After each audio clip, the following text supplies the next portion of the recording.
Welcome to The World Today. I'm WAQAS MAJEED Khan.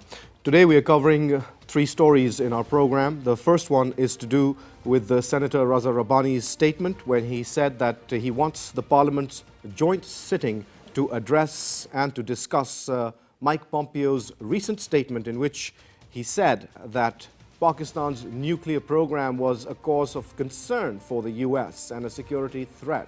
Very interesting remarks by Mr.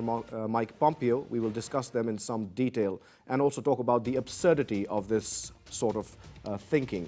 And then further, we'll be talking about Pakistan may face super flood this year, according to the Water Resources Ministry has said that there could be a super flood in this year owing to climatic conditions. We'll talk about that in some detail as well in our second segment.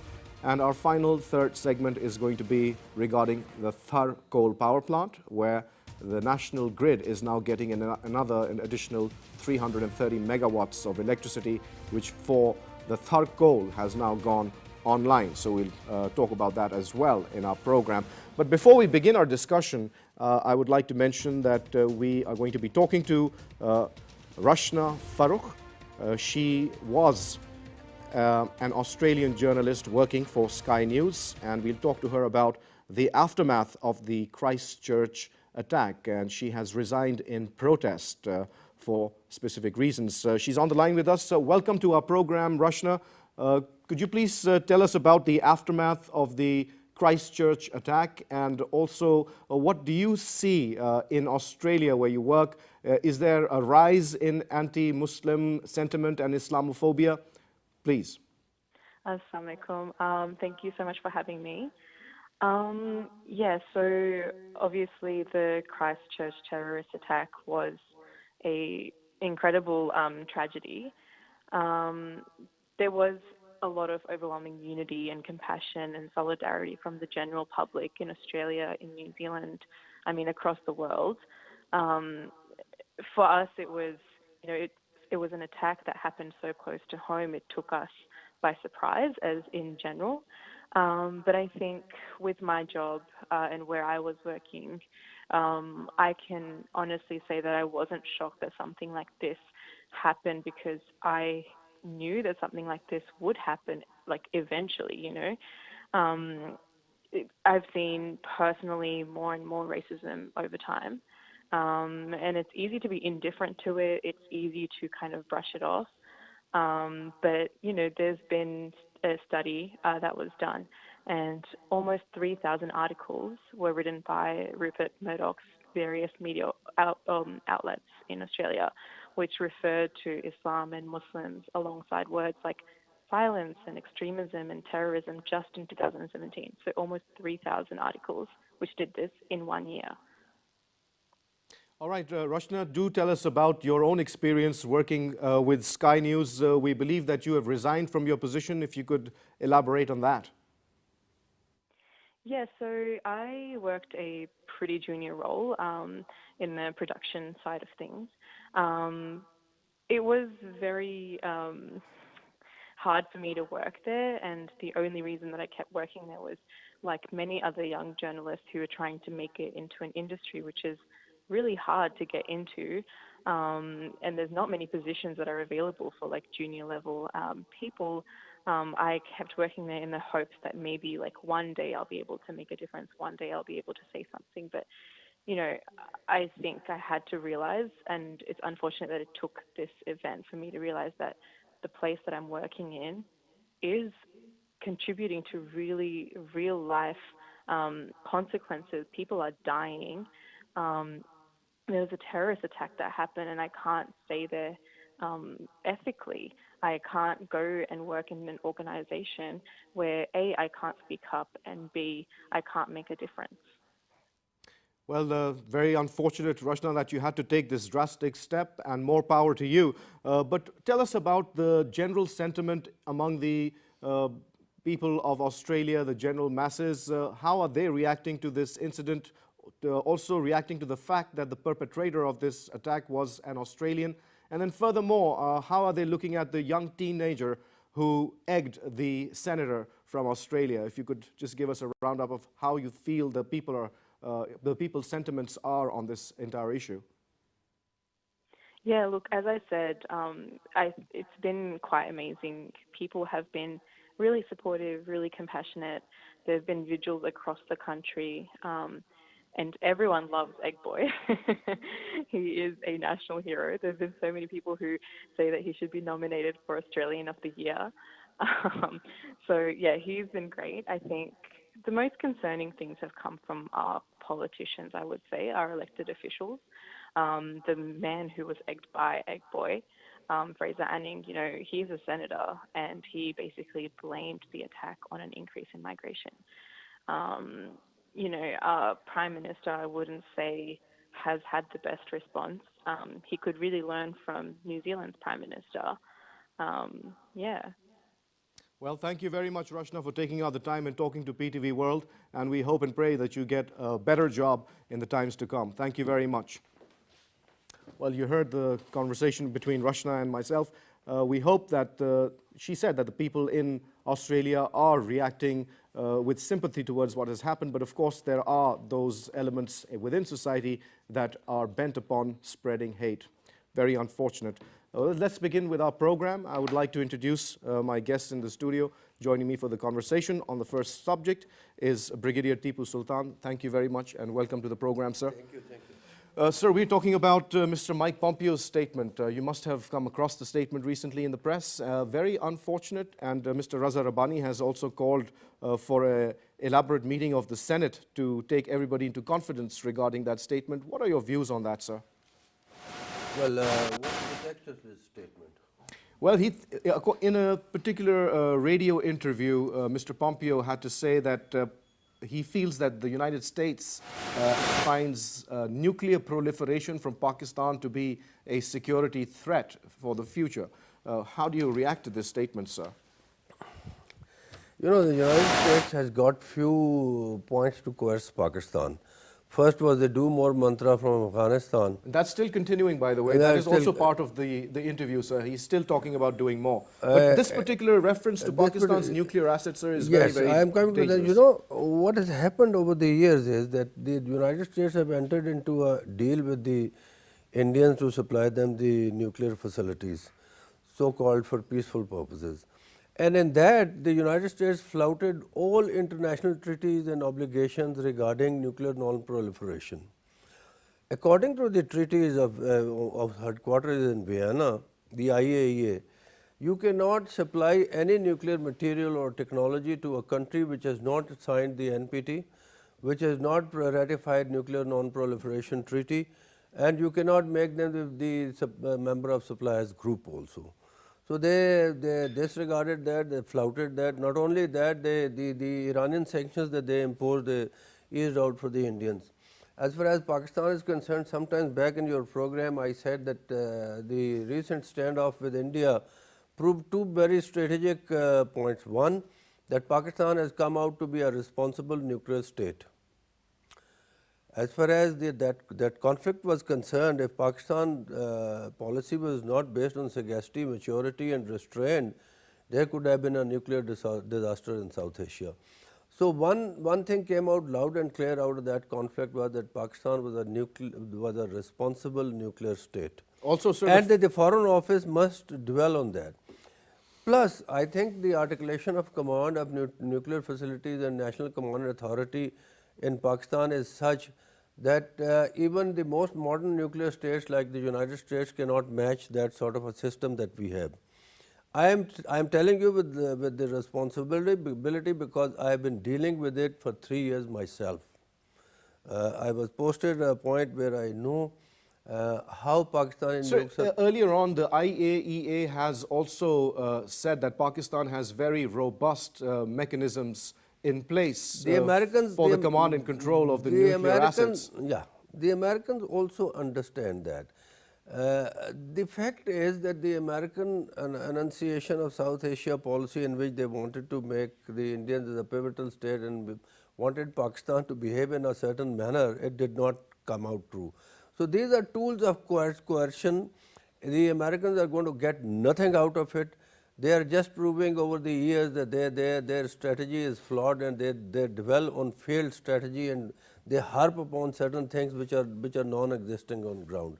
In fact, what the Americans should have realized was that in a standoff with the India, Pakistan has resulted into restraint. Pakistan's policy has resulted into the nuclear safety in South Asia. As far as the Indians were concerned, they were belligerent, they crossed our border, they were ready to attack us, they fueled their missiles and all that. Not only that, sir, Mr. Pompeo has also blamed Pakistan for providing safe havens to terrorists and adding that no other administration except the current US administration has taken strict action against Pakistan by not paying the money that they owe us, and also further taking away the military assistance that they gave us previously.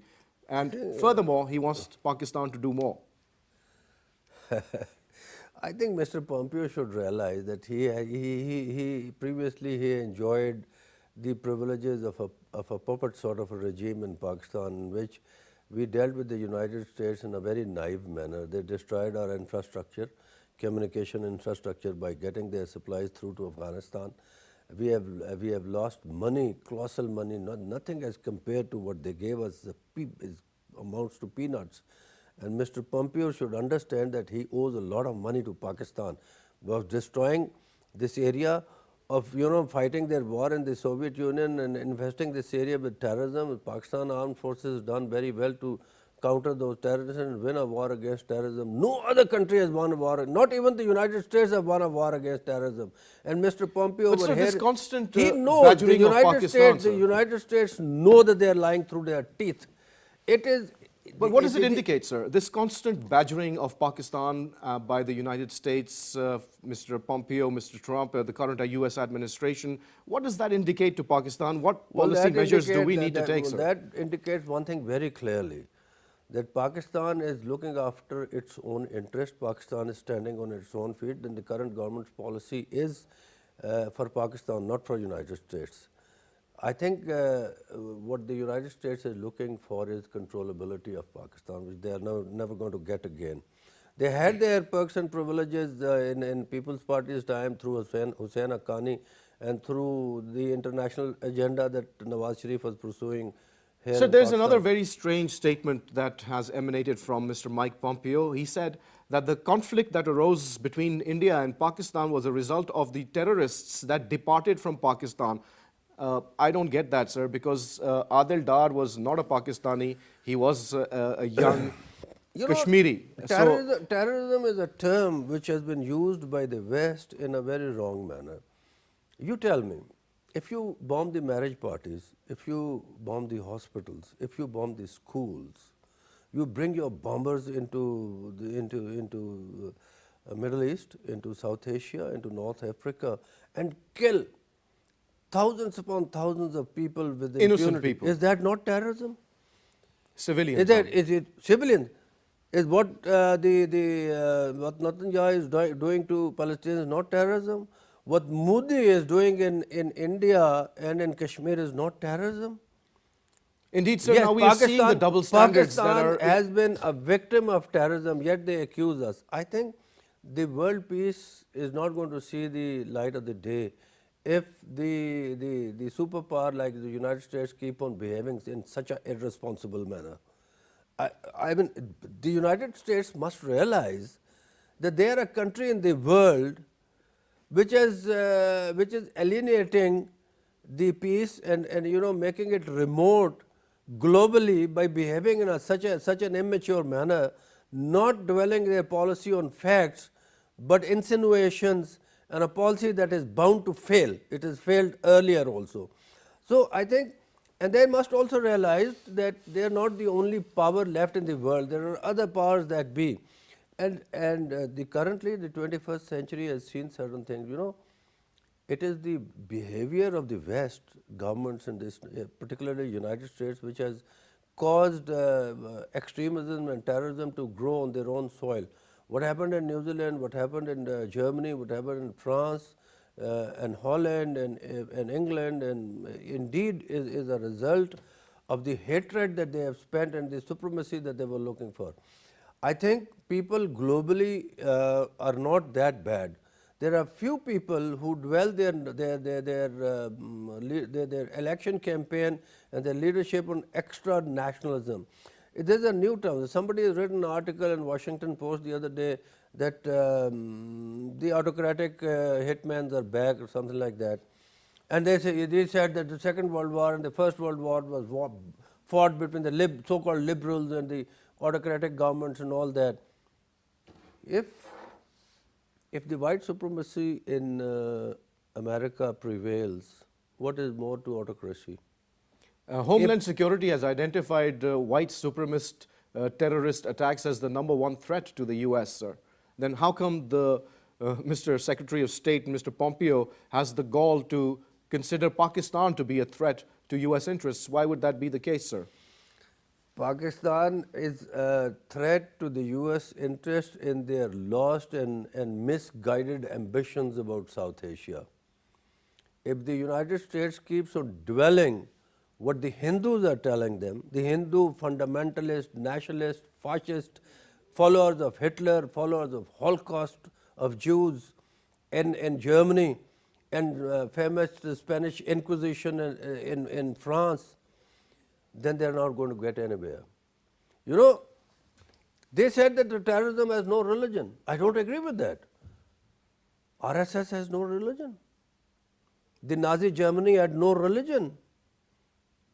Mr. Trump and his extra right Christians have no religion. So they are using religion. The people who hate and kill people in the mosque, no religion. The truth is that they use and abuse religion. That is something different. The use and abuse of religion for nefarious political purposes, that is what we're talking about. Exactly. Which is not religion, sir. Religion does not teach you to do that. No. Point is that all religions are peaceful religions. The basic belief in the religion is that you have to care about the other people and look at what the problems are. It's written in Bible, it is written in Torah, it is written in Vedas, it is written in Quran, which supersedes all other religions. So the belief is there, but mere associating yourself and by basically coining terrorism against Islam only injects the religious syndrome into it. That's what I mean. Right, sir. You know, you cannot blame a religion, but you cannot also say that the terrorism has no religion, because basically the terrorism has been perpetuated and initiated and insinuated against Islam. The war which has taken place against terrorism is only on the planet Earth where the Muslims are living. What happened post 9/11, what happened in Middle East, what happened in North Africa, what happened in Iraq is, you know, there's something. So what do you think of what do you think about Raza Rabbani's statement, sir? He is the Senate chairman, and he said that a joint sitting of Parliament must be briefed on the implementation status of the National Action Plan against terrorism as well. So there is that element of his statement. Sir, would you like to shed some light on that? Yes, I think Mr. Raza Rabbani should know that he had 5 years of People's Party's government.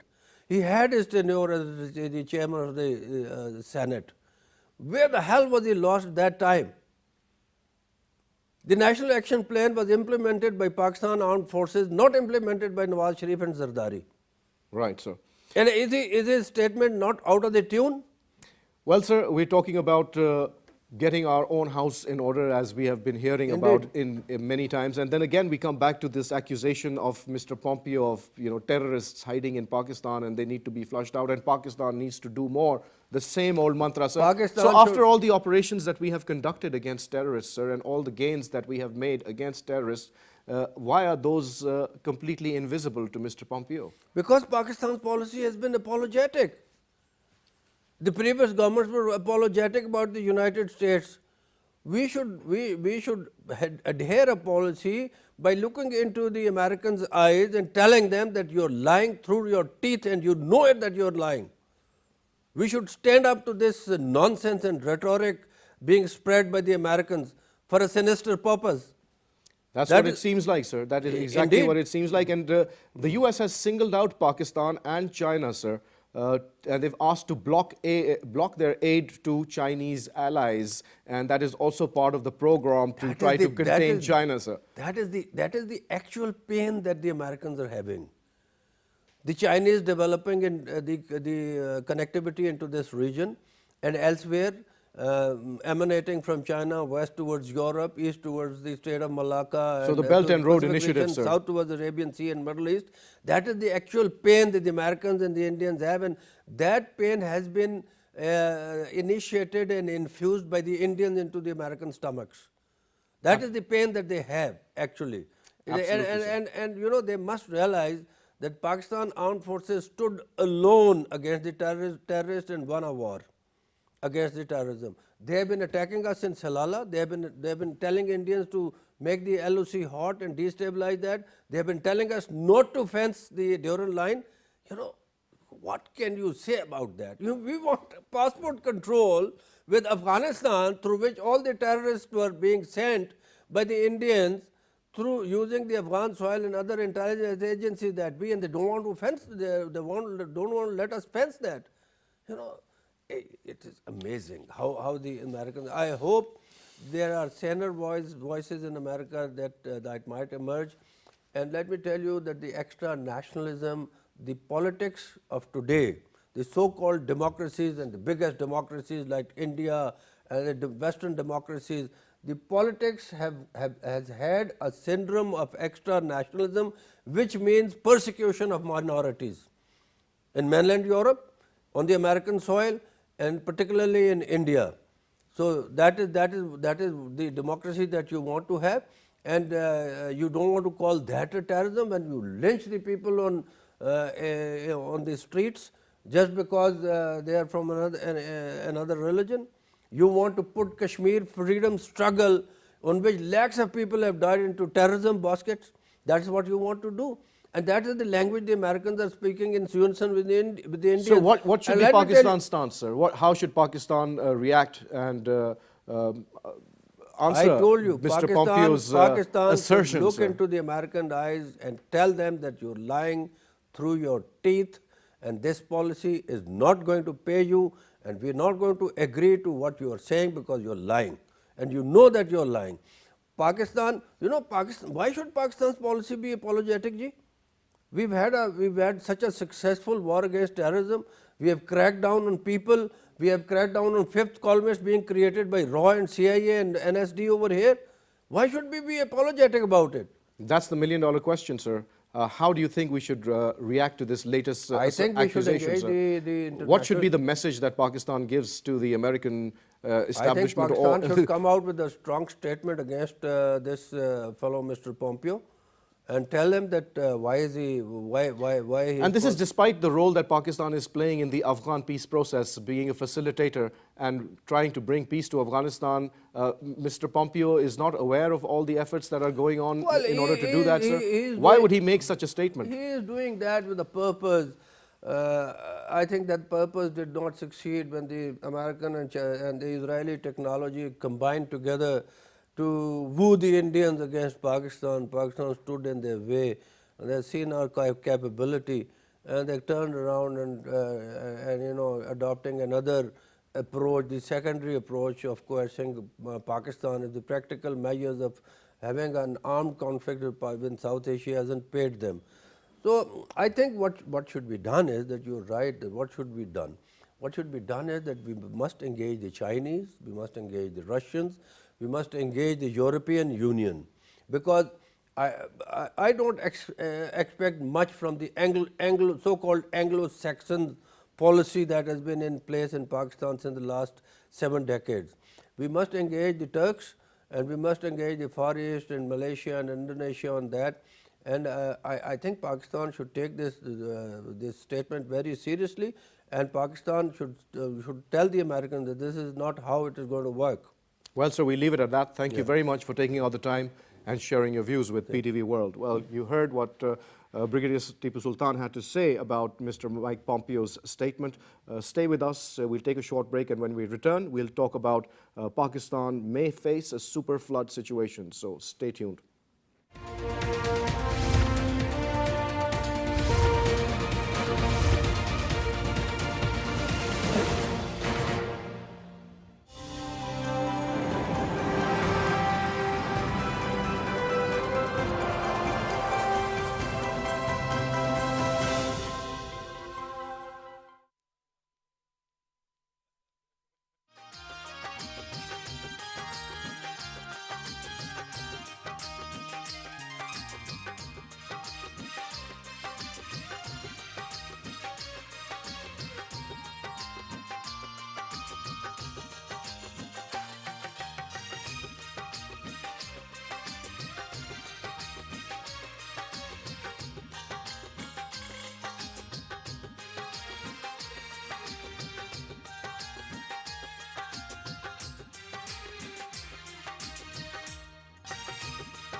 Welcome back after the break. And now we have in our studios Dr. Chaudhary Inayatullah with us to discuss Pakistan may face a super flood situation this year, according to some officials who were talking to the National Assembly Standing Committee on Water Resources. Sir, in your opinion, the chances of big flood are relatively higher this year because of extra snow on the mountains and then extra heat coming in the summers. It's a pretty drastic situation, sir, with climate change affecting Pakistan and this general area very badly. What do you foresee, sir? Yeah, well, it is absolutely correct because we have a very heavy snow during winter, and it is a very rare case that we are getting snow even at the end of the March. So, and particularly at the lower mountain levels, like in Murray Hills and lower mountain areas, we are having very heavy snowing. And once the temperatures will rise immediately, as it is happening for the last 2 or 3 days, this water will immediately melt and it will come into the streams. So there is a situation that So why is it that in the past 70 years we've not been able to manage our water resources efficiently and effectively? Every year we see either we are in a drought situation or not enough water in our rivers, and there are other enemies that are trying to stop our water. Or we have a situation where we have too much water and we end up with a disastrous situation in the form of floods. So why can't we find a technical, scientific solution, sir, to this perennial problem that we have to face time and time again? Yeah, well, it is Pakistan. We are facing a dual problem, like too much water and too little water. Sometimes, in some years, we have very small amount of water. So actually, there is a need of the storage and monitoring capacity of the institutions to monitor the rivers and streams, how much water is coming, and in that, so that you can plan how much water is going to be released from the dams and the barrages and all that. Unfortunately, our monitoring system is not really very scientific. That's one reason. That's one reason. And the other thing is that we have not paid much attention to the storage. Why is it, sir? Why, first of all, why are we not following scientific principles in trying to manage our water resources, which are very essential for life itself, sir? Don't you think that's a gross negligence? Something needs to be done about that. I will say that it is a gross negligence on the part of the bureaucracy, as well as the negligence on the political side as well, political leaders as well, because for example, in case of Kalabagh Dam, we had invested so much of money, we had conducted the studies, the construction was done, the dam was about to be started, and then suddenly, due to some international, nonsense interventions, the project has been derailed, and a lot of political attention has been come. Since you have, I've been thinking a lot on this Kalabagh Dam issue. Because you see, one reason, it is documented in the Flood Commission report when it was done in 2010, that if Kalabagh Dam has been constructed, the losses in Punjab and Sindh could have been very minimal, because you can control the release of water from Varsik, control the release of water from Tarbela, and then into Kalabagh, and then have a you taper off the peaks of flood water which is going into the downstream rivers. So, and Sindh was the most province which was affected the most. And then it is ridiculous. Then people were trying to, and the governments and some NGOs, they were trying giving pumps to farmers to pump out water. So where they will take the water away? They will pump water from their field and it will go into somebody else's field. So this was a very bad situation, and the losses in 2010 flood was $20 billion, and in 2011 it was $10 billion. Yes, so since you have asked this question, I have a very innovative solution, and I think I would like to, through your program, I would like to highlight this to the political leaders and to the army and to the bureaucracy. Sure. It is very simple. First thing is that there have been too many issues about the location of the lake and the location of the dam and all that. Let's in the National Assembly or in the National Security Council, let's declare that the Kalabagh Lake and the dam is a federal area, federal territory. Simple. So it is a property of every Pakistani. That's one thing. So it will resolve almost 25% of the solution. Then the chief engineer of the army, he should take the responsibility that 10-year average water which is flowing downstream to Kotri, he will ensure that that water is going to Badin and Thatta area, because that is an area which genuinely needs fresh water. So this should be the responsibility of the army, as President Pervez Musharraf did that in his time. He released the water of Punjab towards the Sindh. That's one. Number two, the third thing is that the electricity and the water released from Kalabagh Dam is a price commodity. Whosoever province wants water, let's say 5 rupees per cubic meter or 10 rupees per cubic meter or whatever the ratio they decide. So whatever the water and the electricity which is used by any province, it has come back to the Kalabagh Dam fund.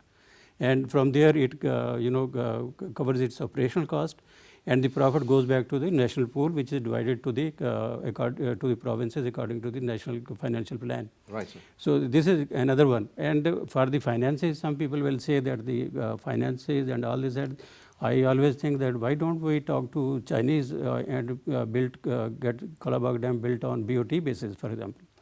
I mean, if there is a solution, if people say that if there is a well, there is a way, and if there is a well, there is a motorway as well. Absolutely, sir. Senior officials have also called for the release of 15 billion rupees, sir, for flood protection activities. Do you think that's enough? And do you think that that money must be released urgently in order to, make sure or safeguard the damage that might result from the floods that are going to take place, sir? That's absolutely necessary. I think 15 billion, whatever they have estimated for their schemes. But I would say they should be given much more money. And they, for example, I have visited a lot in Rajanpur at Dera Ghazi Khan area. So all the flash floods coming from the Koi Suleiman, the water enters into the DG Khan city and Rajanpur city, and every year the people are suffering, and every year the irrigation department, they construct these streams and this and that. But the need is really in the mountains to make the check dams over there. So I would go one step more. They should be given more money to implement these kind of schemes. So, well, they're also talking about these two events, which are simultaneous monsoon rainfalls on the northern parts of the country and the entry of westerly waves in Balochistan in the southern parts of the country. Then they occur at the same time. There can be a super flood at any time. And this is also connected to the climate change, sir, that we are all grappling with globally. But that is a real important issue. How do we address this, sir? This is very important, and we had an experience and very good scientific analysis of 2010 flood. That was a super flood in the history of Pakistan. In that case, in 2010, what happened was then we had a monsoon coming from the Bay of Bengal. Then we have also a weather system coming from Arabian Sea, and then also westerly rains coming from Mediterranean, they also came. And all these three systems collided at Charsada. And in Charsada, Peshawar area, we received rainfall of whole year in less than 24 hours. 600 millimeter rainfall, you can imagine. And that was the reason that, the whole area was flooded, and we didn't have any control of the water. Should there have been a Kalabagh Dam, water could have been stored and released slowly. But since there was no control, so all the water went into Sindh. So this is likely to happen, in future too. And there are some evidences that this thing may happen. For example, we have been receiving westerlies quite late in February or March, which is not usually the case in our area. Well, sir, the Council of Common Interest also believes that the flood protection has now become a provincial subject, and the provinces should finance more projects in their domains to protect the lives, properties, agriculture and livelihood of the populations. What is your view on that, sir? Well, that's absolutely right. I mean, you see, the provinces, for example, except in Punjab. How much of the responsibility must be taken on by the federation, and how much of it should be left to the provinces? So this must be done in a very scientific way in order to prevent the damage that is likely to occur, sir. Why is it not being taken seriously? Yeah, well, I think it is a very low political will of the previous two governments, I would say. Because we had these provincial disaster management authorities in all the provinces, and then we have also district disaster management authorities in all the districts. But unfortunately, the budget, the only disaster management authority which is functional to some extent, that is the Punjab Disaster Management Authority. Sindh is rudimentary, KP is rudimentary, Balochistan is very rudimentary. Sir, the thing is that with these disaster management authorities, it is always after the fact the disaster has taken place and then they come into play their role to alleviate the suffering of the people. Why can't we have preemptive measures, sir? Why do we have to wait for that disaster to occur and then get proactive in order to help the people? Why can't we prevent these disasters from taking place by making adequate scientific solutions to these problems, which are, I'm sure, available, sir? Yeah, absolutely, because the mode, the government and the institutions, they are always in the relief mode, Whenever there is a disastrous flood or drought or whatever, immediately the relief effort starts, and then, the government start giving, some money and some goods and free goods to the people, and then the thing satisfied. That is literally a waste of money. So actually, more effort should be given on the preparedness basis and construction of the infrastructures, flood protection infrastructures, as well as the construction of the small or mini dams to address the drought issues as well. For example, I have visited many times Thar area, and I wonder that in Sangad, this Nara Canal, that is the end in the Sangad area basically. So why don't we, people of Sindh and Punjab talk together and have this Kalabagh Dam done and more water released into the Nara Canal, and then that canal is extended into Tharparkar and Mithi and Umarkot area. I mean, I don't know why the people don't think like that. The political leaders. This is their job. Absolutely, they sir. should be talking about the prosperity of their, because every year, we have spent. Sindh government has spent so much of money for filtration plants and drinking water, but the real solution is something else. Well, sir, former Minister for Water and Power, Mr. Khaja Asif, has also said that the floods in 2010 alone caused $10 billion in direct damage to lives and properties, and over the period of time we've suffered over $20 billion of destruction due to floods, and not putting in our efforts to mitigate those. Again, sir, we're back at the same question. Why is it that we are so slow at taking the adequate precautions? Because I think it is a general comment I would make, because in the government system, in our bureaucracy, there is not really a very effective and efficient monitoring system and assigning of the targets and achieving of the targets through various divisions and ministries and all this and that. So every year, now these days in the district authorities, everybody is preparing the contingency plans. The water will come, this much money, few thousand rupees go to agriculture, few thousand to livestock, and this is all complete wastage of money. They should have, the proper flood resilient infrastructures done, whether in the form of embankments, check dams, or dams, major dams or small dams. That is the thing where they should invest the money.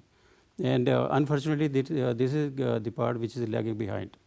Well, sir, I hope that the powers that be understand the importance of this particular issue, and first of all release the funds that are required to be released, and then also make arrangements so that these problems do not arise in the future. We can always have a permanent solution to this problem, sir, and I hope that we are trying to do that, because water is going to be a major problem for Pakistan and in the future, sir. Yeah, I hope so, and everybody, every Pakistani wish to that happens. But the thing is that with this present government, which has a bit of aggressive policy, I mean, if they could take some aggressive decisions and come up with some major infrastructure projects in irrigation sector, and the dams and the small dams, and particularly I'm talking about the Thar area and Badin area as well, and also I mean.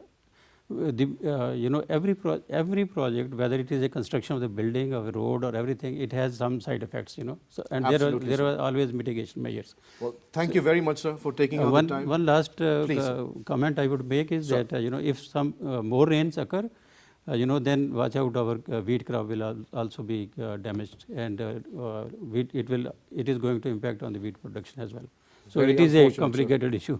Thank you very much Thank you again, very sir, much. for taking out the time and sharing your views with PTV World.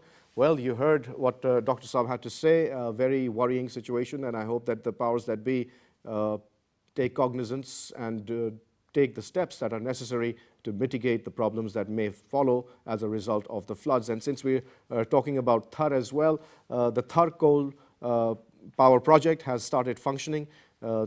Now the 1.6 billion per annum is going to be the saving from this project. Let's talk to Mr. MUNIR GODIL, who is an expert on energy and is also looking at this project. Are you with us, Mr. MUNIR GODIL?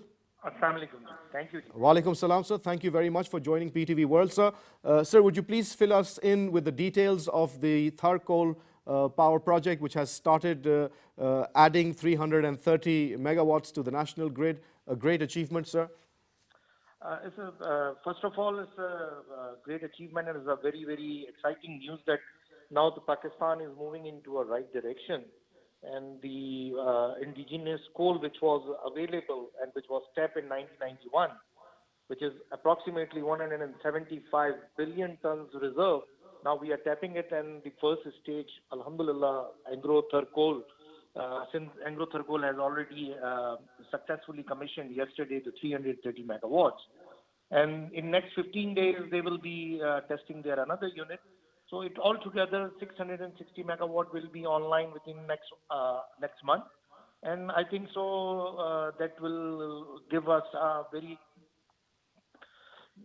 much relief in the import dollar and the pressure on the dollar which goes down, because we are already starving for money as far as the financials are concerned. And the power with the coal will be much more cheaper than what we are having from furnace oil and other RLNG. And Mr. Godil, you mentioned that this would be cheaper. Do you think that that benefit will also be able to get translated to the consumers of electricity, or do you think we'll still have to wait for this to happen? Because right now the people of Pakistan are really crying at the cost of electricity. It has become so expensive. Just to add on one thing, definitely it will take some time, because the thing hasn't started yet, and it's the first investment which is coming in on the way. The thing is, at the moment, it's the first plant, and it is going to be in production in next 1 month. The important thing is, at this point of time, we are power-starving country, and at the moment, power generation in certain part of the Sindh, or if you go to the lower area of Punjab, you see there is no power still today. So first of all, the power is going to be available, inshallah. And the second thing is the cost impact will come, but it will take some time, because we as a nature want it to be implicated as soon as possible. But it is not possible, because it's a huge investment and the tariffs are fixed. So I think so it will definitely give relief in maybe in couple of years. But it's the long term, the energy mix has changed, so it will advantage to both industrial sector and the residential sector. Well, sir, there's one added unfortunate cost to coal production, and that is the cost of the environment, sir.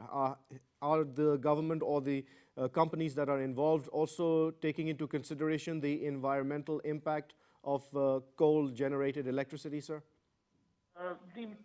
What has to be actually we are a little bit late, because if you see the energy mix of India and China, they used to generate their majority of the energy mix was based on coal. So now we have started. Yes, the new technology which has been proposed are more or less up to the standard of NEQS standards. National environmental standards are going to be maintained. I agree with you, the carbon footprint will increase, but at the same time we have got an hydro and we have got a natural gas, which is going to supplement that. So on an average, that will not be a bad situation for us. Absolutely, sir. Coal deposits in Block 2 are enough to produce 5,000 megawatts of electricity for the next 50 years. Indeed, a great achievement of the government to bring these coal power projects online, sir. Thank you very much, sir, for taking out the time and sharing your views with PTV World. That was Mr. MUNIR GODIL talking to us about the Thar coal power project, which is now online in the first phase. Well, that's all the program that we have for you today. I hope you enjoyed the conversation. Goodbye.